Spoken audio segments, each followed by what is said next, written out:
आज जवाहरलाल को ये फनी दुनिया छोड़े 60 साल हो गए। सन 64 में मर चुका एक पॉलिटिशियन मौत के 60 वर्ष के बाद जेहन से बाहर क्यों नहीं जाता?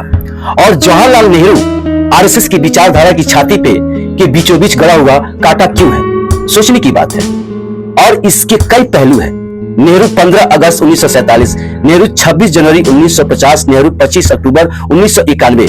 नमस्कार दोस्तों, मैं हूं आपका दोस्त रितेश तिवारी और आप दे रहे हैं भोजपुरिया आंगन चैनल। यदि आपने अभी तक मेरे चैनल को सब्सक्राइब नहीं किया तो प्लीज लाल वाला बटन दबाकर सब्सक्राइब करें और बेल आइकन को दबा के ऑल पे क्लिक जरूर करें। तो दोस्तों, महज 3 तिथियां नहीं, हिंदुस्तान की राजनीति का इतिहास का एक नया सफा है। आजादी, संविधान और चुनाव। ये पुराना भारत नहीं, पहले जैसा इसमें कुछ भी नहीं। राजा नहीं, डिडक्टर नहीं, धर्म नहीं है, ऊंच नीच नहीं है, विशेष अधिकार प्राप्त समाज नहीं है। ये सत्ता किसी के हाथ का खेलता राजदंड नहीं है। वो तमाम संस्थानों में बटी हुई लोगों में बटी है। सबके अधिकार सीमित है, दायरे है, समय निर्धारित है, यानी गवर्नेंस का गुण दोष बताकर हर 5 साल में पट्टा नवीकरण कराना पड़ता है। 5 साल के दौरान भी संविधान कहलाने वाला दस्तावेज सरकारों को बांधे रखता है। जो न्याय की बात करता है, न्याय सामाजिक, आर्थिक, राजनीतिक, फिर वह आजादी सुनिश्चित करता है। विचार अभिव्यक्ति की, धर्म, विश्वास और पूजन पद्धति की समानता की बाध्यता देता है। स्थिति और अवसरों की ओर, फिर अंत में बंधुत्व का बंधन जिसमें सबकी गरिमा अक्षुण्य बनी रहे।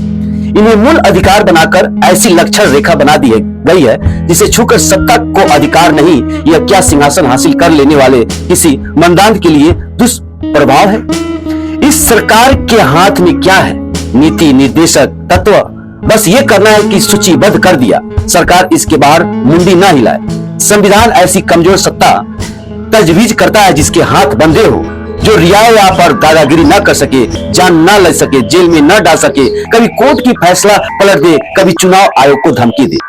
नेहरू ने ऐसी सरकार की आदत लगा दी कि रियाया का मुंह खोल दिया, जो नेहरू के कॉलर पकड़कर पूछ लेता कि इस आजादी से मुझे क्या मिला, और नेहरू हंसकर कहते, मेरा कॉलर पकड़ने का ये पूछने की आजादी मिली है ना। नेहरू कमजोर सत्ता में, कंफर्ट में है। दूसरी निजी समस्या भी है। वह उच्च शिक्षित है। भगवान होना जरूरी है, राम होना जरूरी है। राम राज्य जहां राजा ईश्वर हो, सर्वशक्तिमान हो, एक मुखी हो। अयोध्या में सांसद नहीं थी, बस दशरथ की, भरत की, राम की इच्छा का कानून थी। व्यक्ति की गरिमा, उसका जीवन, उसका लालन पालन, उसकी स्वतंत्रता राम की मर्जी पर है। आप बस आशा रखिए, भरोसा रखिए, राजा कृपालु होंगे, प्रज्वल होंगे, दयालु होंगे। पर अगर उनकी गद्दी पर बैठा राजा इसके विपरीत हो तो भी जनता चौराहे पर न्याय का घंटा बजाने, हाथ जोड़ने तक सीमित रहे। पान फूल चंदन करे, हाथ जोड़कर भजन करे, दुखड़ा रहे, आशीर्वाद प्रसाद का इंतजार करे। रामनवमी औजार से नेहरू को हटाकर राम के उत्तराधिकारी को बैठाया जा चुका है और आप आजादी गवाकर राम धुन में मस्त है। जो नहीं है उन्हें भी इस दायरे में लाने जाने की जरूरत है। जो साथ है उन्हें भी अभय, जो खिलाफ है वो रामद्रोही, देशद्रोही है। ये नेहरू की कमजोर सरकार नहीं, ये सर्वशक्तिमान मजबूत सरकार है। इससे किसी से डर नहीं लगता, लेकिन मजबूत रेशनल विचारवान जनता से है। ऐसी पीढ़ियां गढ़ने वाले नेहरू से भी जवाहर की लेगेसी से है। आप समझिए कि हमला नेहरू पर क्यों होता है और ऐसा क्यों बार बार होता है।